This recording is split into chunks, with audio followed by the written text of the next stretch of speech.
Buenas tardes. Muchísimas gracias a todos ustedes por su asistencia. Me uno a los agradecimientos,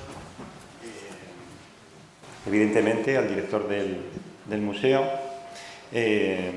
por sus amables palabras y por presidir este acto. También a la Fundación ACS, cuyo patrocinio hace posible que este curso se realice. Igualmente a la Universidad Complutense por acogernos dentro de sus prestigiosos cursos de verano y también a Lucre Soria, presidente de la Fundación, y a Nuria de Miguel, secretaria de la misma, por su confianza. Y después de los agradecimientos, vaya una disculpa. Porque en un curso que está dedicado a la parte práctica, a la parte física, a la parte táctil del arte, pues voy a dedicar esta conferencia a teorizar. Nos planteamos en un primer momento no hacer una conferencia introductoria, sino entrar directamente en materia, nunca mejor dicho, pero luego pensamos que a lo mejor era interesante hacer algunas reflexiones respecto a lo que significa que el arte sea, sobre todo, materia. También respecto a los momentos en los que los artistas han querido despegarse de esta materialidad y también cómo esto influye un poco en las exposiciones y en los museos. Hace pocas semanas se presentó en este mismo auditorio un libro que se titula ¿Qué es la calidad en el arte?, en donde el autor del mismo, Alejandro Vergara, el conservador de esta casa, dialogó con el director del museo. Y en esta charla el director en un momento dijo algo que a mí, que estaba preparando esta conferencia, me pareció muy pertinente. Dijo: artista no es quien decide serlo, sino quien hace cosas. Y en el mismo momento matizó. Dice, bueno, por lo menos así era antes. Yo no puedo estar más de acuerdo. Durante casi toda la historia del arte, hasta hace prácticamente 70 años, el artista ha hecho cosas. Lo que ha hecho el artista son objetos, que además son los objetos que se conservan en los museos como este. Y lo que dijo el director me recordó dos frases. Una primera de Aristóteles, que les leo: la finalidad del arte es dar cuerpo a la esencia secreta de las cosas y no copiar su apariencia.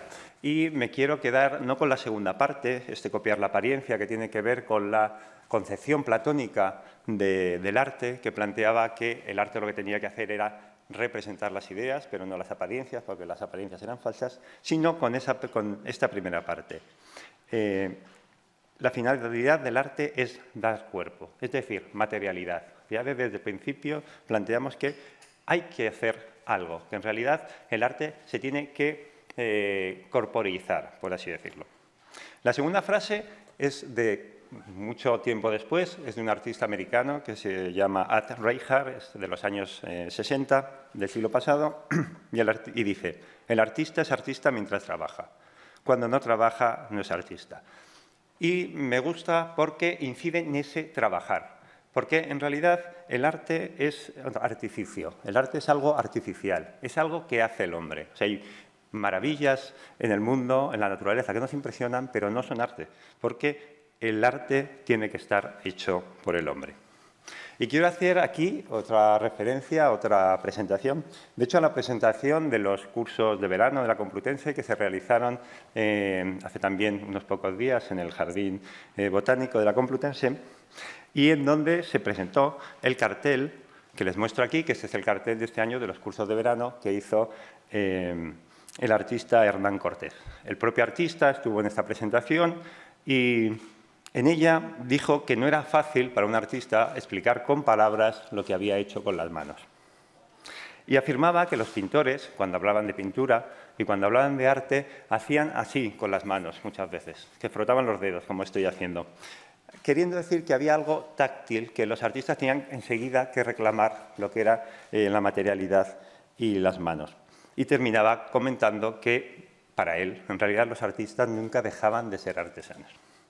Está claro que muchos artistas discutirían esto, sobre todo, como digo, en los últimos tiempos, pero es innegable que buena parte del arte tiene como base materiales que los artistas han ido manipulando a lo largo de toda la historia, materiales desde los materiales más sencillos y más fáciles de conseguir. A la izquierda les muestro una obra de Kurt Schwitters de 1926, que está realizada con papeles rotos, papeles reutilizados, y sin embargo al lado les muestro este magnífico salero que hizo Benvenuto Cellini en el siglo XVI para Francisco I de Francia, realizado con oro, con marfil y con esmalte.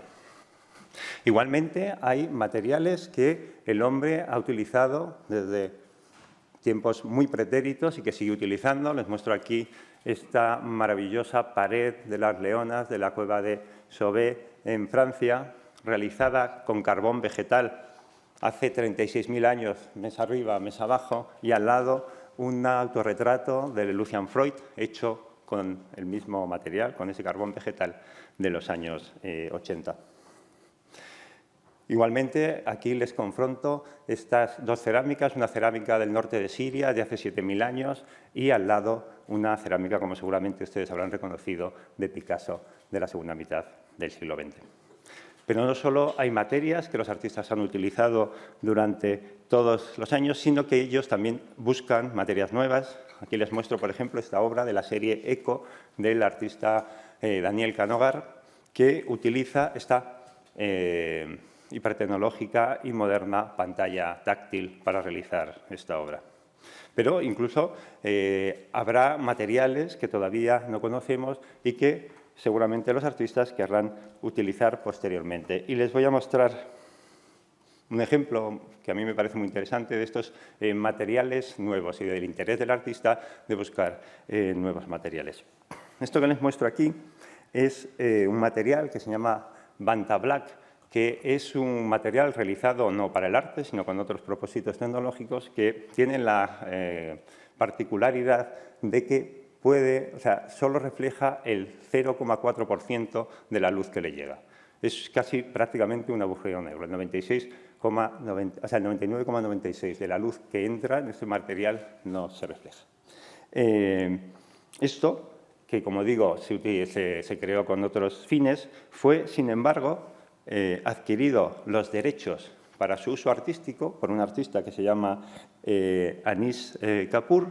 Aquí les muestro una obra que se llama Vacío y que, bueno, como pueden ver, es verdad que no se ve bien porque, claro, es una sustancia tan especial que pasa un poco como cuando en los anuncios de las nuevas televisiones que nos plantean lo que pueden hacer, nosotros estamos viendo en una televisión antigua y no podemos comprobarlo. Pero si entráramos en esta sala de exposiciones, veríamos que esta esfera que queremos intuir, en realidad, con el fondo negro, no se vería absolutamente nada. Les muestro esta otra obra que se llama Descenso al limbo, en donde no podemos saber si realmente es simplemente una superficie pintada de negro o si en realidad hay un espacio debajo.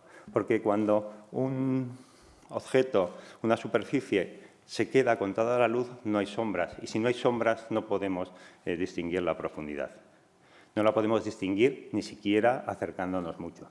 De hecho, una de las exposiciones de esta obra, en la Fundación Serralves, en Oporto, uno de los visitantes se cayó dentro, porque efectivamente sí hay un hueco en esta obra.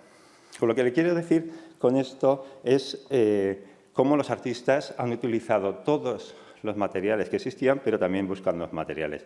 Y por último, acabo con esta obra de Anish Kapoor, que se llama Puerta Nube, de 2006, que está en Chicago, al que él modificó y pintó con esta materia que les acabo de mostrar. De tal manera que lo que es una misma forma, en este caso una forma con un material absolutamente reflectante, o sea que refleja toda la luz que le llega, al cambiarlo con otro material, siendo la misma forma, pues vemos absolutamente un efecto diferente. Pero volvamos un momento al título de esta conferencia, porque fue Guillaume Apollinaire, este poeta tan relacionado con las vanguardias, quien utilizó esta frase de la materia encantada para hablar de la pintura. Me parece que es una frase muy elocuente, además de llena de poesía, para mostrar lo que queremos un poco contar en este curso, ¿no? Hasta qué punto el artista con su trabajo consigue que materiales vulgares o materiales que no son especiales hasta el punto que luego se convertirán cuando se convierten en obra de arte. Es decir, el artista con su trabajo consigue encantar a la materia y convertir esos materiales en los objetos, en realidad, más singulares, más especiales que podemos encontrar en el mundo, que son las obras de arte. El arte, en cierto sentido, es la piedra filosofal que buscaban los alquimistas. Aquí les muestro una representación de un alquimista de David Teniers, que es del Museo del Prado. Los alquimistas buscaban, como ustedes sabrán, transmutar los metales vulgares como el plomo en metales, en el metal más noble y más escaso, que es el oro. Y el artista, por medio de su trabajo, como digo, es la verdadera alquimia, porque consigue que materiales vulgares se conviertan en materiales muy valiosos incluso económicamente, pero además impregnados de una grandeza que no tenían antes. Les muestro este simple ejemplo. Este es un dibujo de Rafael, que finalmente es un trozo de papel manchado con carbón vegetal, al que todos podemos descubrir su belleza, pero que además pues, hace poco se subastó por 36 millones de dólares. Otra vinculación que tiene el arte con la alquimia y que es muy importante es que durante mucho tiempo en la creación de los colores, que es una parte fundamental de la pintura, muchos de los tratados, sobre todo los tratados medievales y de la primera edad moderna, hacían referencia a las búsquedas derivadas de los alquimistas. No podemos detenernos aquí, pero es una cuestión muy interesante y que seguramente saldrá a lo largo de este curso, porque esta química de los pigmentos es una de las partes del arte que tiene más relación con la materia. Y esto sucedía en un momento, como digo, la Edad Media, en principio del Renacimiento, en lo que el arte no se distinguía de la artesanía. El arte se aprendía en un taller, con un maestro, se aprendía el oficio, estaba dirigido por los gremios, y los tratados artísticos en esos momentos estaban principalmente dedicados a esa práctica, a esa utilización y a esa modificación de los materiales. Tenía mucho de receta, mucho de cocina, porque el arte tiene mucho de cocina. Y, por ejemplo, uno de los tratados más relevantes, que es el libro del arte de Cennino Cennini, que seguro que se citará mucho en este curso, era de estas características. Esto comenzó a cambiar a partir del Renacimiento, en el 400, sobre todo en Italia, donde una serie de artistas y de teóricos del arte comenzaron a hacer una reivindicación de la nobleza del arte. Buscaban elevar la condición de la pintura a un arte no manual, no a un arte artesano, sino a un arte liberal. Querían que entraran dentro de los estudios que en ese momento eran más importantes, el trivium, que era la gramática, la retórica y la dialéctica, y el quadrivium, que era la aritmética, la geometría, la astrología y la música. Esto es algo que intenta ya en su tratado sobre la pintura Alberti, que también planteará Vasari y muchos otros, incluso el propio Leonardo. Esto hizo que, buscando esta nobleza del arte, los artistas intentaran cada vez o empezaran a menospreciar esa parte material o esa parte práctica del arte, ¿no? La maderación de los pigmentos, la talla, la fundición, esos procesos estaban como, en cierto modo, escondiendo. Este interés de los artistas por el ennoblecimiento de las artes empezó a extenderse por toda Europa y, como ustedes seguramente sabrán, tomó gran importancia en la España del Barroco, donde, además de lo que ya les he contado, había cuestiones monetarias importantes, en el sentido de que si el trabajo no era un trabajo servil, sino era un trabajo manual, si la pintura era un arte noble, eso evitaba tener que pagar la alcasaba, que era un impuesto que gravaba con el 10% de lo que costaba cada una de las cosas que se vendían.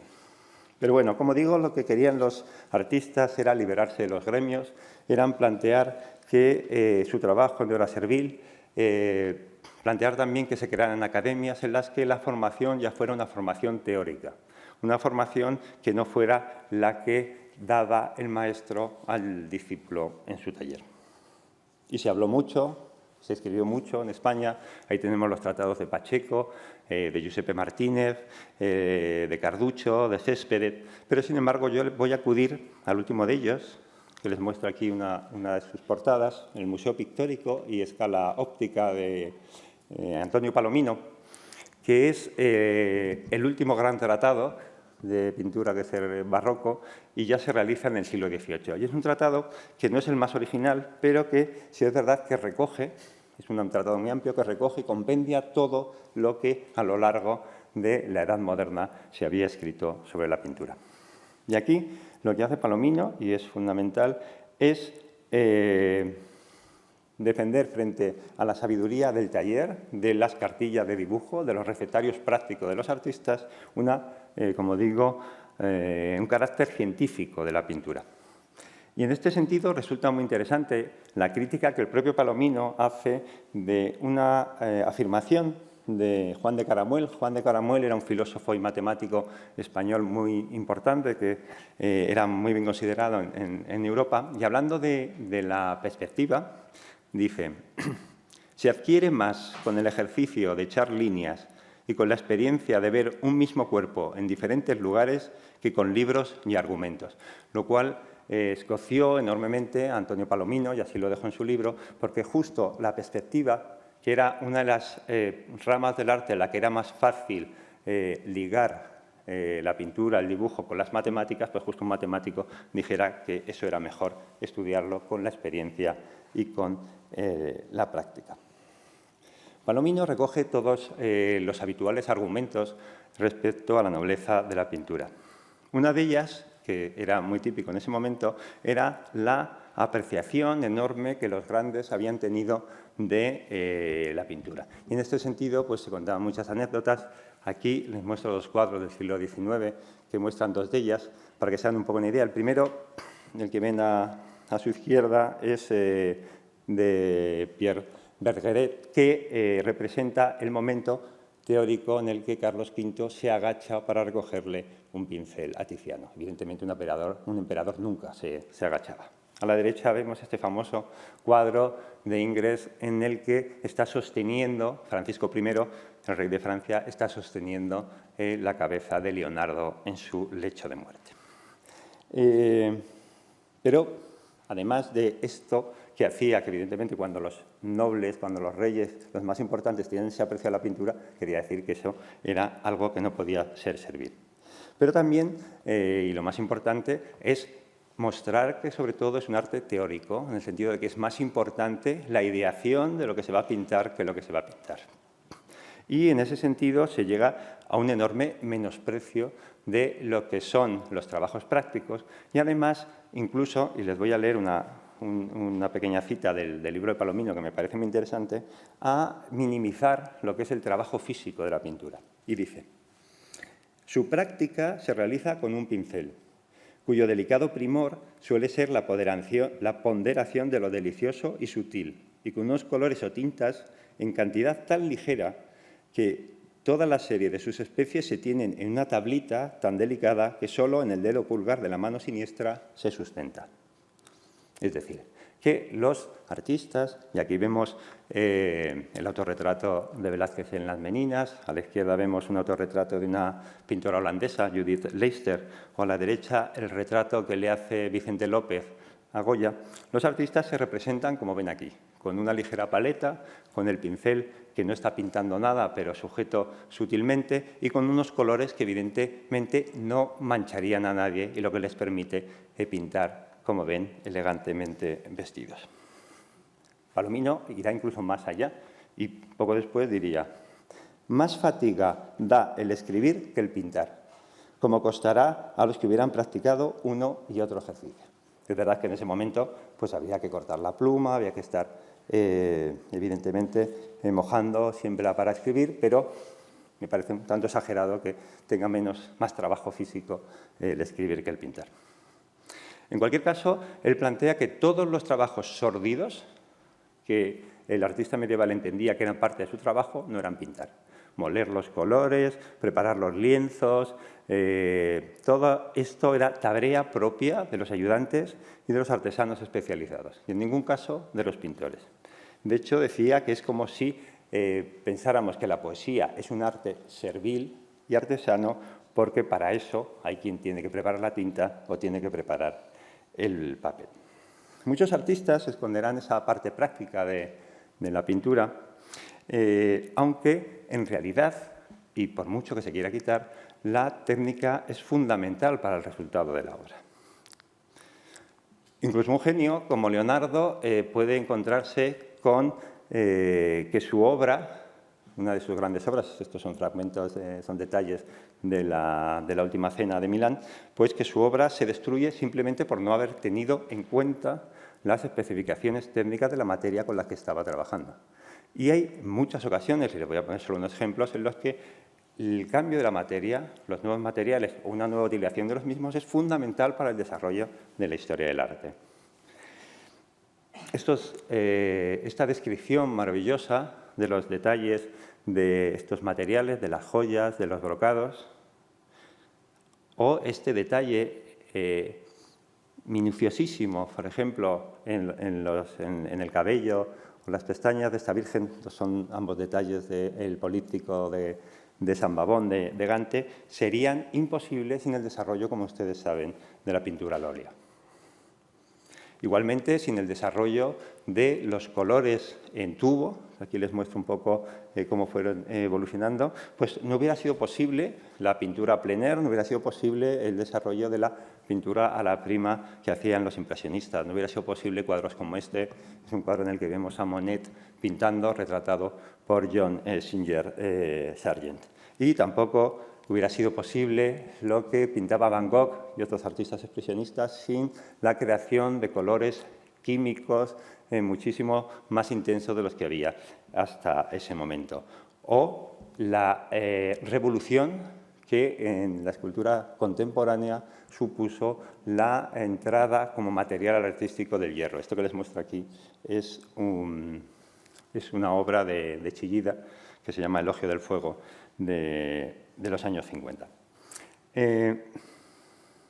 Pese a ello, los artistas y los historiadores, como digo, no hablarán mucho de estas cuestiones, ¿no? Posiblemente una de las cuestiones de la historia del arte de las que menos se trata es de esas herramientas del arte.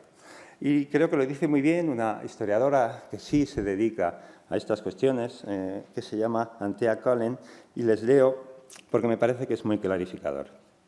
Irónicamente, con frecuencia la gente que escribe sobre arte pasa por alto el lado práctico del oficio, concentrándose, al hablar de pintura, casi siempre de cualidades estilísticas, literarias o formales. Como consecuencia de esto, se vienen repitiendo innecesariamente errores y malentendidos en la historia del arte, que luego son reiterados por sucesivas generaciones de escritores. Toda obra de arte está determinada, en primer lugar, por los materiales de los que el artista pudo disponer y por su habilidad para manipular esos materiales. La exaltación sobre todo a partir del romanticismo y el mundo contemporáneo, de la inspiración, de la personalidad artística, de la ruptura con la tradición, ha hecho que se vayan abandonando, que además hay una peligrosa despreocupación técnica que muchas veces ha supuesto, y eso lo saben muy bien los restauradores y los conservadores, que las pinturas realizadas más cercanas a nuestro tiempo pues planteen problemas de conservación mayores que obras que tienen muchísimos más años. Preparando esta charla he estado un poco revisando escritos de artistas, entrevistas realizadas a ellos, también manifiestos de las diferentes vanguardias, y casi nunca se habla de la técnica. Se habla de influencias, se habla de modernidad, se habla de vanguardia, se habla de la perspectiva, se habla del color, pero siempre de una manera teórica, se habla de ideología, pero la materia, como decía Anthea Cullen, es uno de los objetos que están menos en la preocupación de los artistas, por lo menos teóricamente, ¿no? Es como que si algo tan importante que está ahí, porque siempre que nos enfrentamos con una obra de arte nos encontramos con su materialidad, sin embargo, es como si no quisiéramos verlo. Y como hay tan pocos historiadores que traten de este tema, quiero detenerme un momento en alguien que sí lo hizo, que es el historiador Ángel González García, que fue, por cierto, de quien tomé el título de este curso, lo de pensar con las manos, que es simplemente saber que el artista piensa mientras realiza su arte, que el trabajo manual hay pensamiento, que ese pensamiento que se realiza cuando se lleva a cabo la obra de arte no pasaría si el artista no hubiera pasado de la idea al trabajo con la materia. Velázquez, evidentemente, ideó las meninas, pero luego tuvo que pintarlas, y al pintarlas se encontró con problemas que tuvo que solucionar. Una pincelada le llevó a otra, descubrió cosas que no hubiera descubierto, evidentemente, si no se hubiera puesto a pintar las meninas. Además, la ciencia ha demostrado que los humanos son más creativos y más eficientes cuando piensan utilizando sus manos. El pensamiento al final es algo que está también enraizado en nuestro cuerpo. Y en este sentido, déjenme que cite a Francis Bacon. Esta es la recreación de su estudio. Yo creo que se ve claramente que era un artista muy matérico, que decía: la imaginación real es la imaginación técnica. Está en la búsqueda de la técnica para atrapar el objeto en un momento dado. Entonces la técnica y el objeto se vuelven inseparables. El arte radica en la lucha continua por acercarse al lado más sensorial de los objetos. Y también les voy a citar a Fernando Zobel, un artista sobre el que además se va a realizar una exposición en el museo dentro de poco. Esto es una imagen de uno de sus cuadernos en el que pueden ver estudios que realiza sobre las hilanderas de Velázquez. Aquí como una vista general en la derecha y en la izquierda la parte del fondo. Y él escribía en uno de sus diarios: he pasado la mañana dibujando en el Prado. Aprendo con los dedos, una especie de braille. O sea que no solo pensamos, sino que también aprendemos con los dedos. Pero permítanme que vuelva a Ángel González porque incluso que le cite por extenso, porque creo que no me voy a poder explicar mejor que él. Decía en una entrevista en 2014, ¿qué hay de específico en el trabajo del artista? Siempre que constituya un trabajo físico y no una bufonada, quizá después entiendan mejor esto de la bufonada, pues lo mismo que encontraremos en el carpintero, en el ebanista, en el picapedrero, en el herrero, en la mayoría, si es que no en toda la totalidad de estos oficios. El arte tiene más que ver con los oficios que con cualquier otra cosa, pero de eso no se quiere hablar. La artesanía se ha convertido en algo de orden prohibido, de entrada de orden inferior y fuente incesante de culpabilidad. Un poco lo que les estaba contando. Ese haber ido los artistas escondiendo la parte práctica de su obra. Y decía, el arte empieza por un conocimiento serio, exhaustivo incluso, del material empleado. Es un trabajo arduo, un trabajo inteligente también, puesto que implica el conocimiento de una tradición, como aquello que Lafcadio Hearn decía de los artesanos japoneses, que en sus manos hay toda una historia de conocimientos y operaciones que viene de muy antiguo, que se han ido transmitiendo de artesano en artesano hasta conseguir un grado de perfección que nos deja asombrados. Porque queramos o no, finalmente los artistas tienen que tener una base técnica para realizarlo. Y esta referencia a estos artesanos japoneses que durante siglos y siglos y generaciones se han dedicado a atesorar un conocimiento sobre la materia y sobre las técnicas que va traspasándose de unos a otros y que es una riqueza inmaterial que no podemos perder, me parece que es muy importante. Y concluyo. Pero no basta con que existan esos materiales a disposición del artista, sino que debe haber artistas dispuestos a no hacer otra cosa que entresacar y reavivar las cualidades de la materia. El arte, y eso es lo que tiene de revolucionario, es una reivindicación de nuestra presencia física en el mundo y de nuestro dominio sobre la materia del mundo.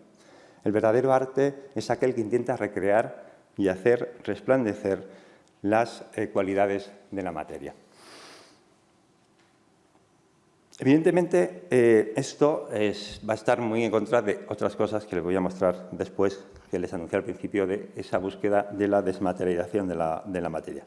Es verdad que hay artistas que sí han reivindicado esa materia.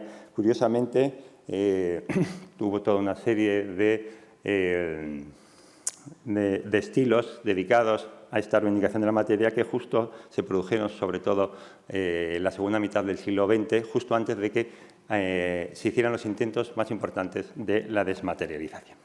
Y les muestro aquí, esta es una obra de Jean Fautrier de los años 50 del siglo pasado, porque los artistas formalistas de la abstracción postpictórica en ese momento pensaban que la materia era la base fundamental de sus obras. Entonces les muestro, como digo, esta obra. Esto es una obra informalista de un francés.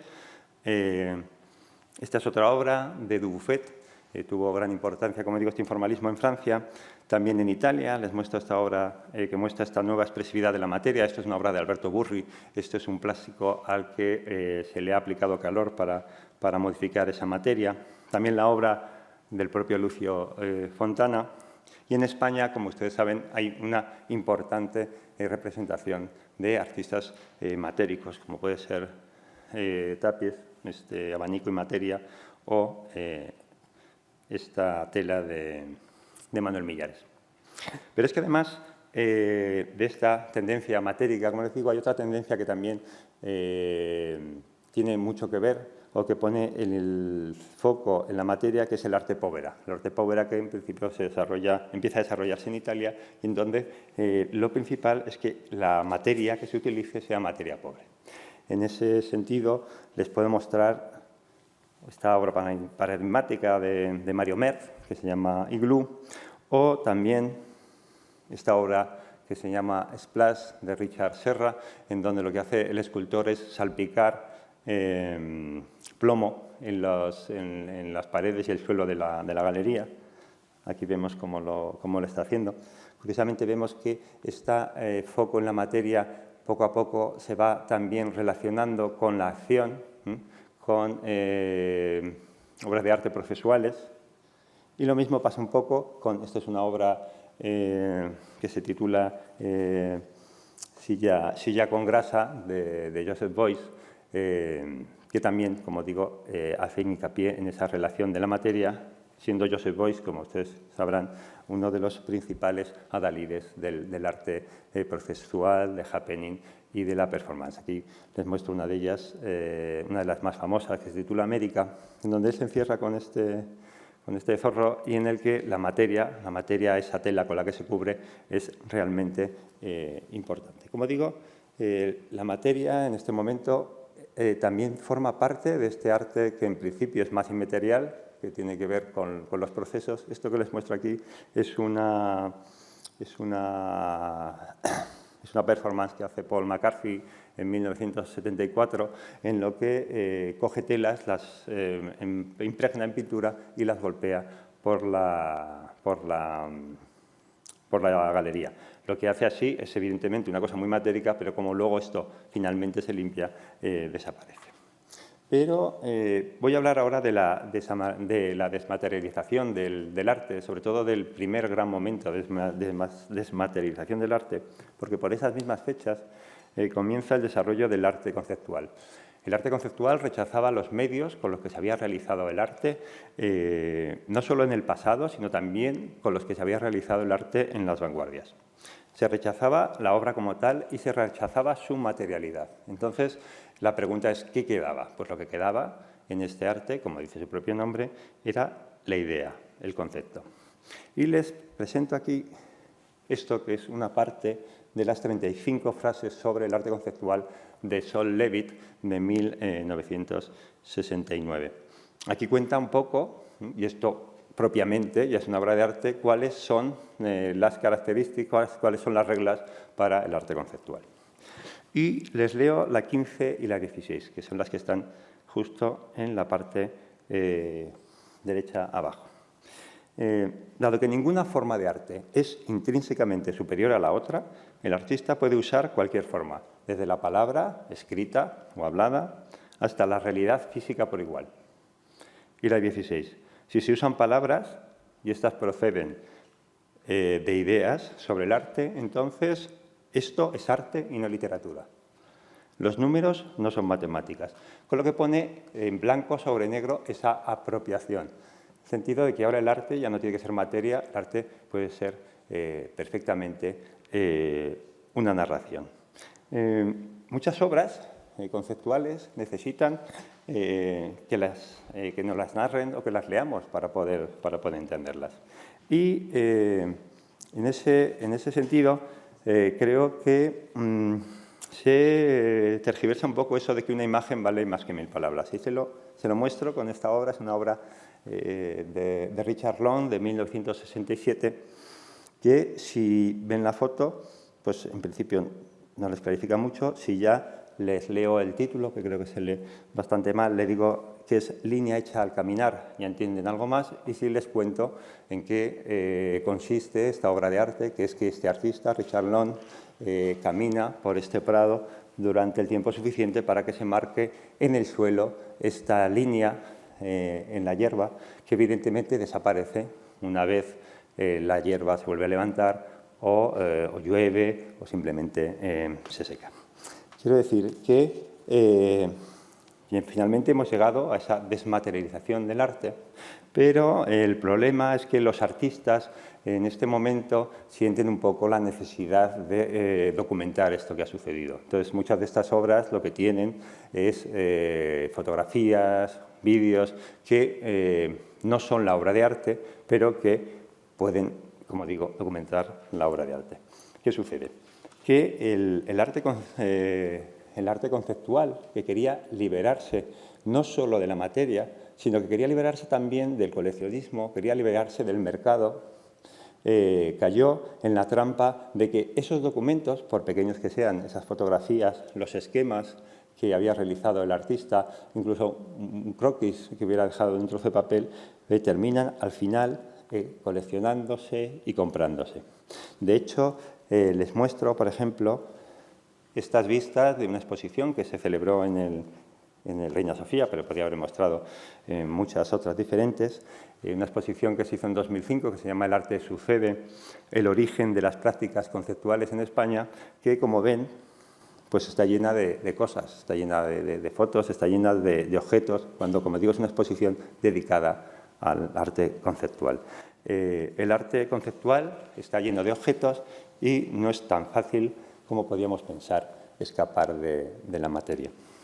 Pero tratándose de la desmaterialización y encontrándonos en el mundo en el que nos encontramos, creo que es muy importante hablar del arte digital. Y voy a hablar solo de dos artistas que me sirven, hay muchos evidentemente, pero que me sirven para plantear algunas cuestiones que creo que son interesantes. El primero de estos artistas, que es el que les muestro aquí sentado, es David Hockney. Les muestro esta foto porque me gusta mucho, porque es es un momento en el que Lucian Freud, del que les mostré el autorretrato en carboncillo al principio, está pintando a David Hockney y vemos también esa materialidad del propio estudio de Freud, que lo relaciona con el de Bacon que les mostraba antes. Pero bueno, en cualquier caso, es simplemente para presentarles a David Hockney, que no es un artista que sea originalmente un artista digital. Es uno de los grandes artistas de la segunda mitad del siglo XX, que evidentemente se dedicaba al grabado, al dibujo y a la pintura, pero que siempre estuvo abierto a las nuevas tecnologías o a los nuevos materiales. Él mismo lo dice: cualquier cosa que pueda servir para hacer arte, yo la pruebo y si me funciona, pues sigo con ella. En ese sentido, él realizó, por ejemplo, enseguida, aparte de su pintura, estos collages con fotografías, en lo que hace reconstrucciones, creando una nueva forma de perspectiva, pero también en los años 80 hace obras como estas, muy numerosas, que están hechas con fax. Él envía por fax estas imágenes que el que está al otro lado pues imprime y convierte en estas obras de arte. Y desde hace unos años, y seguramente ustedes lo saben, está haciendo numerosos dibujos, digamos, con su iPhone y con su iPad. Les enseño, muchos de ellos son paisajes, son muy maravillosos. Aquí aparece la propia herramienta de trabajo, ¿no? como si fuera su paleta. Y aquí vemos al propio artista trabajando en uno de estos dibujos. Lo que les quiero contar, y aquí les muestro el artista en su estudio, es que él finalmente, aparte de realizar estas obras digitales, pues al final las termina imprimiendo, ¿no? Él las termina imprimiendo, dice, sobre todo por un tema de la obsolescencia, no tenemos aquí mucho tiempo para hablar sobre ella, pero es una cuestión muy importante sobre la que ya nos llevan tiempo avisando, ¿no?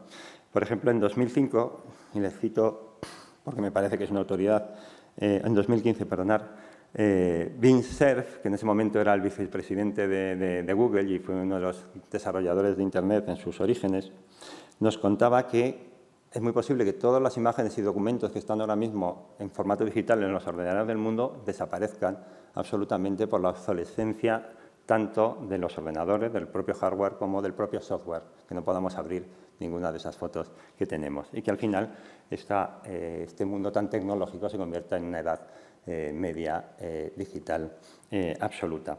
Por eso, Hodney, como vemos aquí, constantemente imprime todas sus obras. De hecho, comenta que él y sus ayudantes, cada vez que sale una impresora nueva, los vuelven a imprimir para que se pueda conservar. Es verdad que, y aquí esto, por ejemplo, es una exposición de Hodney en el Guggenheim de Bilbao en 2012, donde vemos con su herramienta de trabajo, pero también con las impresiones que realiza de las obras, que son las que finalmente terminan exponiéndose. Esta impresión de las obras puede que, en realidad, pues no sea más que una forma antigua de hacer las cosas. La pregunta es si es la correcta o no. El profesor Francisco Calvo Serraller me decía últimamente, en los últimos años, que con la omnipresencia de lo digital, pensaba que había que hacer un gran elogio de lo material y me decía siempre, Alberto, guarda los papeles, guarda las cosas, sobre todo guarda las cosas hechas a mano, porque eso es lo que realmente va a tener valor. Sin embargo, donde estamos es justamente en la parte contraria.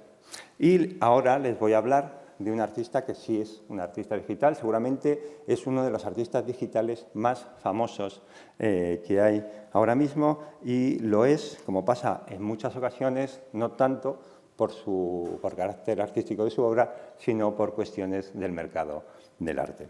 Y esta es una obra de las muchas de este artista que se llama Mike Winkelmann, conocido por su seudónimo, que es Beeple, que es un diseñador gráfico que se ha dedicado históricamente pues, a hacer arte digital, a hacer efectos visuales para conciertos, a animar vídeos, y que en 2008 empezó a hacer un proyecto que se llamaba Todos los días, Everyday.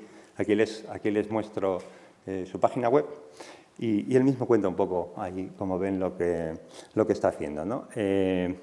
Dice que todas las pinturas, todas las imágenes que realiza están hechas y subidas en un mismo día. Y que el propósito que tiene, como digo, esto empezó en 2008, es, gracias a ese trabajar continuo, pues aprender y conseguir destrezas en diferentes técnicas. Él empieza haciendo dibujos, como estos, y sigue luego pues, haciendo animaciones digitales hasta ahora. Como han visto aquí, pues más o menos lleva más de 5.500.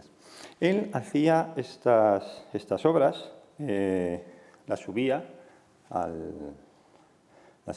la red. Aquí les muestro, por ejemplo, cómo ha ido cambiando su forma de expresarse, pero evidentemente lo que no podía hacer en este caso es venderlas. Pero 6 años después, en 2014, cuando digo 6 años después de que llevara haciendo este proyecto, surgieron los NFTs. Los NFTs, que les intentaré en un ratito explicar lo que son exactamente, pero que, así de manera resumida, son una tecnología que consiguen que un archivo digital se convierta en único. Y ese archivo digital único es el que podemos vender. Y entonces él cogió los 5.000 primeros dibujos que había realizado durante esos 5.000 primeros días y creó este collage, y este collage se vendió en Christie's. Esto empezó por $100, enseguida pasó a 1 millón y poco después se concretó en una venta en criptomoneda Ethereum de lo que es pasado a $69 millones. Es decir, la tercera obra de un artista vivo más cara de toda la historia. Curiosamente, el artista, luego en una entrevista que hizo en el New York Times, dijo que viendo un poco la variabilidad del Ethereum, que es la moneda en la que esto se vendió, enseguida convirtió ese dinero en dólares estadounidenses. Y ahora es cuando les tengo que contar un poco qué son estos NFTs. Estos NFTs, que habrán oído hablar de ellos, y que es las siglas en inglés de ítems o de tokens no fungibles, tienen 4 características fundamentales. Una, que son únicos; otra, que son indivisibles; otra, que son transferibles; y otras, que son capaces de demostrar su escasez. En economía, fungible es algo que puede ser intercambiado por otra cosa sin que se pierda el valor. Quiero decir, las monedas son fungibles en el sentido de que si intercambiamos un euro, pues ustedes y yo, finalmente ese euro, todos tenemos el mismo valor adquisitivo, no ha cambiado. Las propias criptomonedas también son fungibles en el sentido de que da igual que Ethereum tengas o que Bitcoin tengas, porque vale lo mismo uno que otro. Sin embargo, en el mundo físico hay muchas cosas que no son fungibles, en general. Si nosotros intercambiamos pues un coche por el suyo o una casa, finalmente son cosas que no son equivalentes, que tenemos ya que valorar. Entonces, ¿qué pasa? Que en Internet no existían estos elementos no fungibles. En realidad, lo que es Internet es una fotocopiadora gigantesca. Si nosotros cogemos una imagen y la bajamos de Internet, o alguien nos pasa un archivo o esta misma presentación, lo podemos copiar infinitamente y todos esos archivos son iguales. Lo cual está muy bien, en el caso de los artistas, para difundir totalmente su obra, pero tiene un problema si lo que quiero es comercializarla, o si lo que quiero es hacer tiradas limitadas, como se suele hacer con los grabados o con las pinturas, o sea, con los grabados o con las fotografías, ¿no? Si quiero hacer estas 10 fotos y todo lo que no sean estas 10 fotos son copias, y poder venderlo. Pero, como digo, hace unos años, cuando se crearon estos NFTs, se vio que las cadenas de bloques, que son esta tecnología que se utiliza para las criptomonedas y que básicamente son un registro de transacciones que está extendido por diferentes nodos, de tal manera que siempre se puede comprobar, sin que haya forma de modificarlo, qué transacciones se han hecho, pues sirve para crear archivos únicos que nos posibilitan vender obras digitales como originales. ¿Qué quiere decir? ¿Que yo no puedo copiar esto? Sí, puedo copiarlo, ya lo han visto aquí, ya les he estado mostrando obras de Beeple, pero hay un archivo original que tiene un certificado, que es un NFT original, y que dice que este es el que vale y este es el que vale 69 millones de dólares. Con lo cual, esta cosa que estamos viendo últimamente sobre el arte, este arte digital, en realidad no tiene que ver tanto con el arte, sino con la forma de comercializarlo. Y aquí parece que nos hemos liberado de la materia con este tipo de arte, pero al final necesitamos un ordenador, necesitamos una tableta en donde tenemos que realizar esas obras, necesitamos una cartera digital donde guardar los NFTs y guardar nuestras criptomonedas, y todo está en la nube, que la nube es en realidad una enorme cantidad de servidores que están en algún sitio, que se han tenido que construir con unas materias primas, que ocupan un espacio y que además gastan una enorme cantidad de energía. En realidad, estos NFTs son certificados que hacen que, igual que cuando yo, por ejemplo, tengo una escultura y tengo un certificado de que es la escultura original, si alguien más hace una copia, yo puedo presentar ese certificado diciendo que no, que realmente la original es esta. Pues eso es lo que son los NFTs. Pero, curiosamente, esta certificación por medio de un documento del arte estaba ya anteriormente, y les voy a mostrar algunos ejemplos que me parecen interesantes respecto a esta materialidad del arte. Les enseño esta obra que seguramente habrán visto en los periódicos. Esta obra se llama Comediante y está realizada por Mauricio Catalan, la hizo en la Feria de Basel, Miami, de 2019. Esta obra, él hizo una edición de 3, con 2 pruebas de artista, y las vendió cada una de esas ejemplares por $120.000. No sé, aquí ven una foto de una visitante de esta feria haciéndole una foto a la propia obra. Les muestro esto porque ustedes no sé si se acuerdan de Damien Hirst, que es el autor de esta obra, este artista inglés que se hizo muy famoso poniendo animales en formol. Y esto es una captura de su Instagram. Cuando él vio la obra de su colega Catelan, hizo una petición porque quería ver si, ya que estaban vendidas las otras obras, podía comprar una prueba de artista. Y aquí vemos un poco que Catelan le dijo que no y le pidió a uno de los curadores más importantes del mundo, que se llama Francesco Bonanni, si podía hacer algo. Y este Francesco Bonanni, en vez de convencer a Catelan de que le vendiera una obra, lo que hizo fue mandarle esta otra, que es lo mismo, pero como ven, mirando para el otro lado del plátano. Hirst lo que dijo es, bueno, pues muy bien, además yo haré caso a las instrucciones que tiene. ¿Por qué? Y aquí es la historia. Lo que se vende, o sea, lo que te dan cuando compras esta obra no es ni el plátano ni la cinta americana. Lo que te dan es un certificado de autenticidad y un certificado que te explica cómo se hace la obra. Qué tipo de cinta americana tienes que utilizar, que lo tienes que poner a 1,65 m del suelo y que, en el caso de la obra de Catelan, el plátano tiene que mirar hacia allá y en esta obra pues, tiene que mirar para el otro lado. Seguimos con la inmaterialidad. No sé si se acuerdan de esta otra obra, que es un vaso medio vacío. Esto fue Narco 2016. Esta se vendió por $20.000 y aunque en realidad el carácter más satírico que tiene Catelan no está aquí, es una cosa más existencial, no vamos a entrar en eso. Pero lo que a mí me interesa ahora es decirles lo que les acabo de comentar. Cuando esa obra se vendió, quien la compró ni se le dio el vaso, ni se le dio el agua, ni se le dio la pequeña balda. Lo que se le dio fue un certificado y un croquis explicando cómo tenía que construirse esta obra de arte. Y vamos a ir un paso más, y una obra de la que no les voy a poder enseñar ahora porque es imposible. Les enseño el certificado.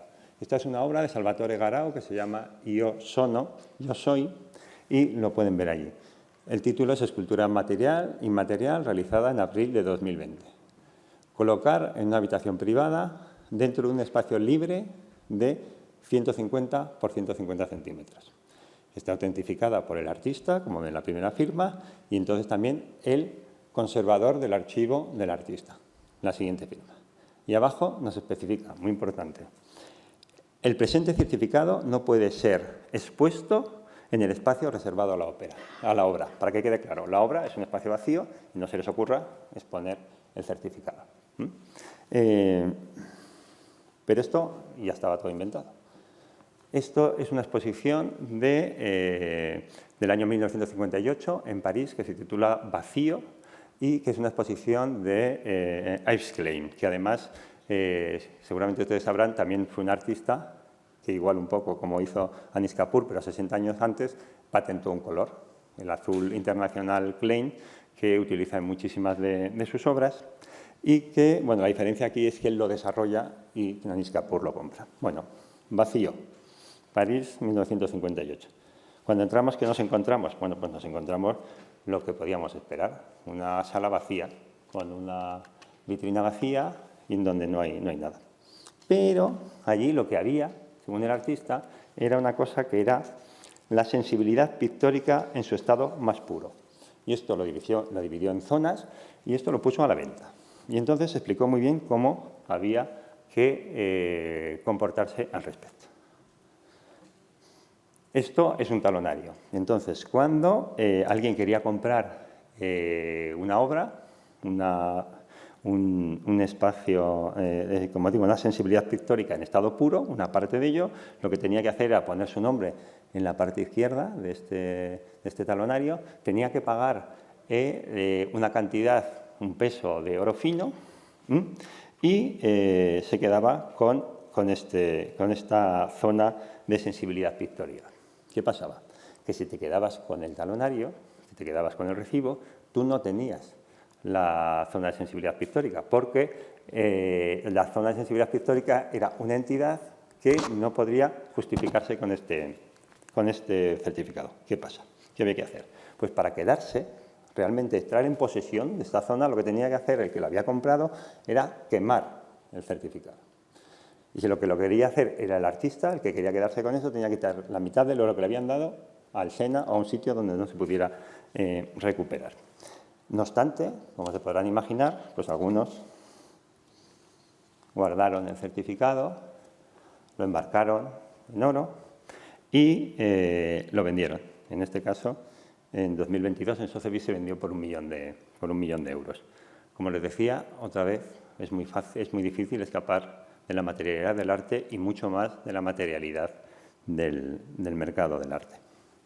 Y ahora les voy a hablar de otro tipo de exposiciones, también sin obras, pero muy diferentes y que tienen que ver mucho con la materialidad y la virtualidad en la que estamos un poco envueltos ahora mismo en el arte. Son las exposiciones inmersivas, que cada vez tienen más éxito. Esta es una exposición realizada en el espacio Fernán Gómez, sobre Goya, aquí en Colón, que es muy curiosa porque, claro, está la paradoja de que las obras de verdad pues están a 1,5 kilómetros realmente. Y además, como ven, tampoco era una exposición que tuviera gran desarrollo técnico. Pero como quiero decir, ¿no? Se nos plantea a 1,5 kilómetros de la mejor colección de Goya del mundo, pues esta exposición de reproducciones de Goya, por muy grandes que sean. Más sentido pudiera tener esta exposición, también se realiza en Madrid, sobre Van Gogh, donde una ciudad que casi no hay Van Gogh, ¿no? Además, aquí vemos que ya es una exposición pues, bueno, con mayor luz, movimiento, sonido, ¿no? Que pueda justificar esa inmersión que nos venden.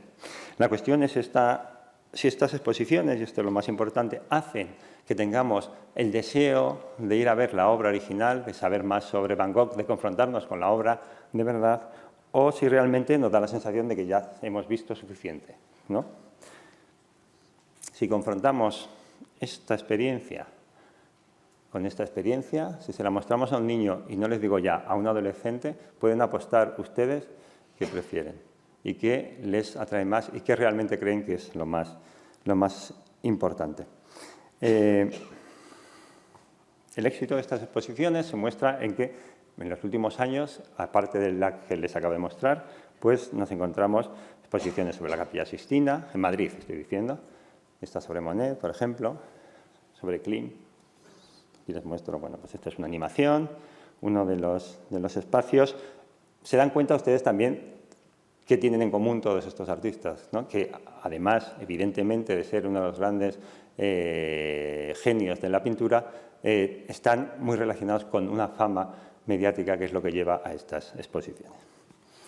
Y evidentemente no podía faltar en esta lista Frida Kahlo. Me gusta mucho esta foto porque vemos a estas personas, como nos gusta hacer a todos, haciendo fotos de fotos. Les muestro el espacio de esta exposición, una exposición que estaba aquí en la calle Cervantes y que además es muy curioso porque esto se cerró hace poco, coincidió con otra exposición que hay ahora mismo en Madrid, aquí, esto es la Casa México, de Frida Kahlo. Estaban estas dos exposiciones de Frida Kahlo. Se lo acerco un poco y les muestro. Frida Kahlo, Alas para volar, 31 obras originales. Esto no hubiera hecho falta hace unos años. Cuando uno veía una exposición de Frida Kahlo, decía, bueno, pues obras de Frida Kahlo. Ahora necesitaban especificar que había obras originales de Frida Kahlo. Por dos cosas, yo creo. Una, por atraer a la gente que le gusta los cuadros. Aquí ven, ¿no ves? Como en toda la publicidad aparece 31 obras originales. Y también porque si alguien viene buscando esto y se encuentra con esto, pues se va a llevar una enorme decepción. Además, este espacio tenía también una sala VIP en la que se podía ver este mismo espectáculo, por así decirlo, bueno, pues desde una posición privilegiada y tomando algo. Aquí la visitante está tomando un vino, parece. Imagino que también darían la opción de tomar margaritas. Pero, además, había la posibilidad de, si esto más inmersivo, entrar en una realidad virtual para ver una recreación de la obra de Frida Kahlo. Y esto me sirve para enlazarlo con esta otra exposición.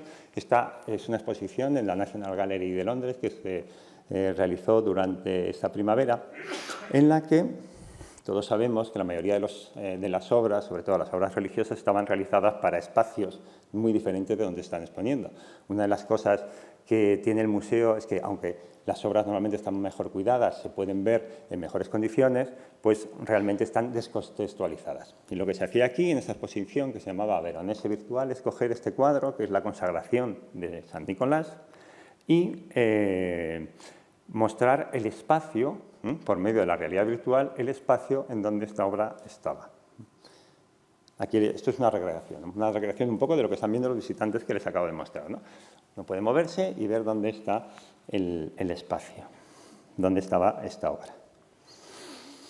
Lo que pasa es que la sensación a mí me parece un poco rara, porque al final estás con unos auriculares y con los ojos tapados mirando una obra que no estás viendo, que la tienes allí.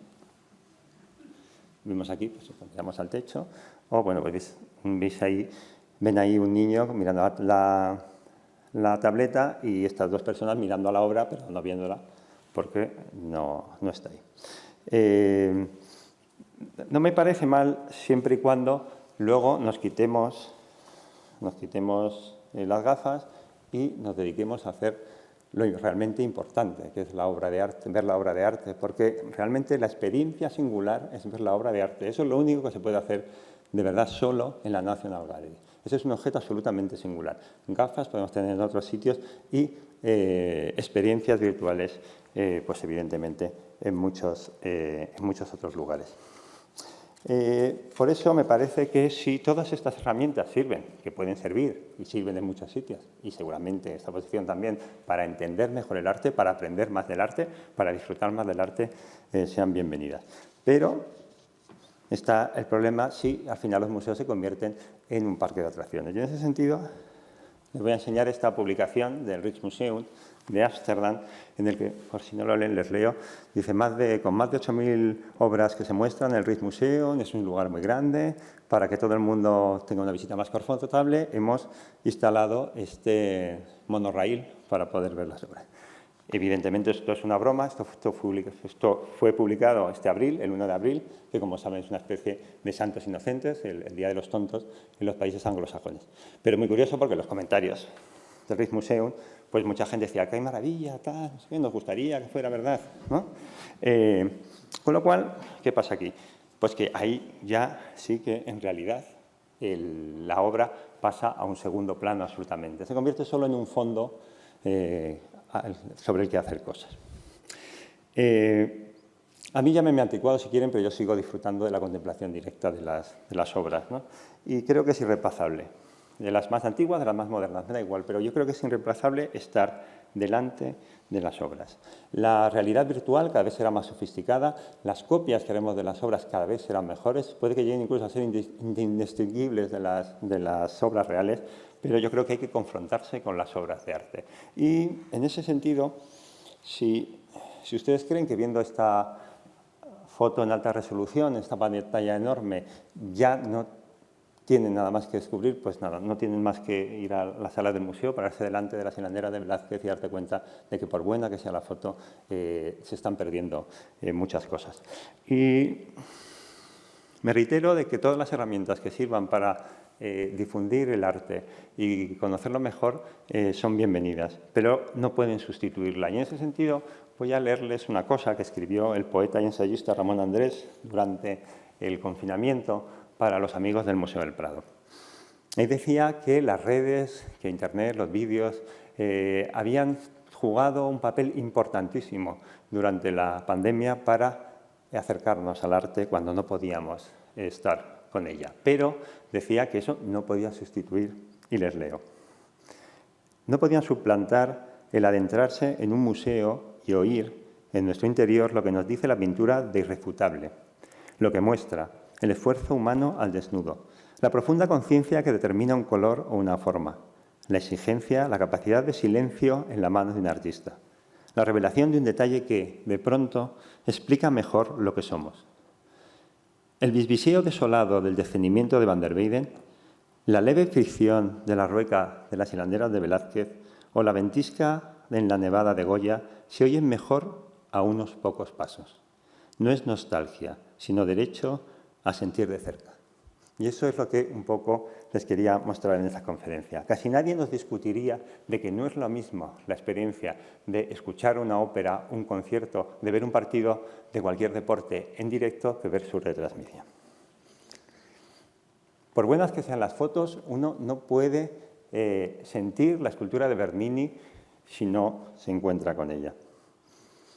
Lo mismo a la hora de entender el espacio, por ejemplo, del Panteón de Roma o este espacio maravilloso de Santa Sofía.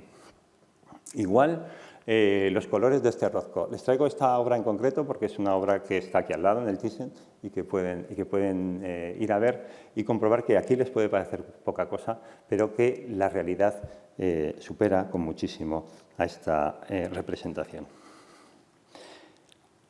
O la sutileza, este color verde de esta cinta, de esta tela, que como digo no se puede más que ver en el original, es un detalle, como han visto, de la Venus del espejo de Velázquez, de la National Gallery.